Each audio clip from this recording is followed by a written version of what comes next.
This story will hit you harder than any motivational speech. Daniel was born in a forgotten corner of a small town, the kind of place where dreams rarely stretched beyond survival. His father walked out when Daniel was just 6 years old, leaving his mother with a broken heart and the impossible responsibility of raising a boy on her own. She worked 2 jobs, cleaning houses by day and serving tables at night. Some days, she came home too tired to even speak, her hands cracked from detergents, her back bent from endless hours on her feet. Daniel grew up watching her fight battles he couldn't yet understand. He often wondered why life seemed so cruel to some and so kind to others. At school, while other children showed up with polished shoes and neatly packed lunches, Daniel's shoes were torn, and his stomach often growled with hunger. Teachers noticed his quietness, but instead of encouraging him, they wrote him off. "He's not very bright," one said. Another suggested he wasn't college material. Words like those cut deeper than sticks and stones, and for a long time, Daniel believed them.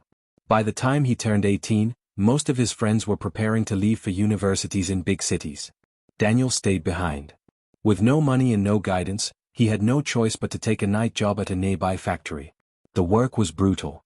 He lifted boxes until his shoulders burned, inhaled dust until his throat went raw, and dragged his tired body home just before dawn, too exhausted to do much else. He would lie on his bed, staring at the ceiling, wondering if this was all life had planned for him. But somewhere deep inside, a faint dream survived. Daniel had always been fascinated by machines. As a child, he would take apart broken radios and fans just to see how they worked. He wanted to become an engineer, someone who could build, fix, and invent. Yet, that dream felt impossible. Poverty has a way of convincing you that ambition is dangerous, that wanting more is foolish. When Daniel was 20, he thought his life couldn't sink any lower. But life always has a way of testing those who are already on the edge. His mother fell ill. Hospital visits, medicine bills, and constant worry drained what little savings they had. Daniel tried to juggle double shifts at the factory, but then came the news that the factory was shutting down. Overnight, he was unemployed, penniless, and drowning in responsibility. One rainy night, he walked home after failing to secure even a janitor's job. The streets were empty, the lamps flickered, and the rain soaked through his clothes until he shivered uncontrollably. That night, Daniel reached a breaking point. He sat on the steps of a closed store, his head in his hands, and thought about giving up, not just on his dreams, but on everything. He wondered if the world would even notice if he disappeared. But in that moment of darkness, a memory surfaced. He could almost hear his mother's voice from years ago, *, when life pushes you down, push back harder. Even if it's just one more step. *, that single line struck him like lightning. He didn't know how, and he didn't know when, but he decided that night he would not quit. The next morning, Daniel walked into the town library. It was warm, quiet, and filled with books he had never touched before. He found textbooks on engineering, physics, and mathematics. Most of it looked foreign, but he didn't let that stop him. Day after day, he sat in a corner, scribbling notes, teaching himself equations and diagrams. When the library closed, he went to an internet cafe, watching free lectures late into the night. He worked odd jobs, washing dishes in a diner, sweeping shop floors, fixing bicycles, just enough to keep food on the table. And every spare moment, he studied. Years passed like this. His friends, the same ones who had once laughed at his broken shoes, now laughed at his persistence. "You'll never make it," they told him. "Dreams are for rich kids, not for someone like you."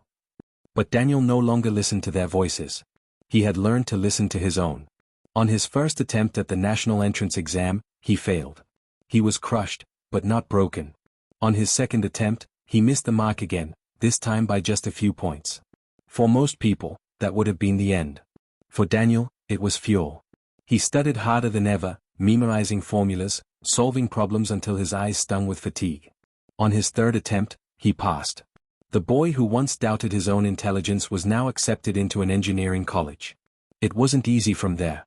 He couldn't afford tuition, so he cleaned classrooms in exchange for partial fee waivers. He worked as a lab assistant, mopping floors during the day, studying late into the night. He wasn't the smartest student in his class, but he was the hardest working. While others left early, Daniel stayed behind, poring over every detail until he understood. His hands, once blistered from lifting boxes, now bore ink stains from constant writing. In his final year, Daniel took on a project that most thought was impossible.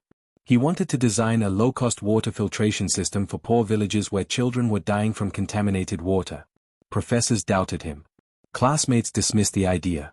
But Daniel remembered the nights his mother couldn't afford clean drinking water, and he pressed on. Failure followed him again and again.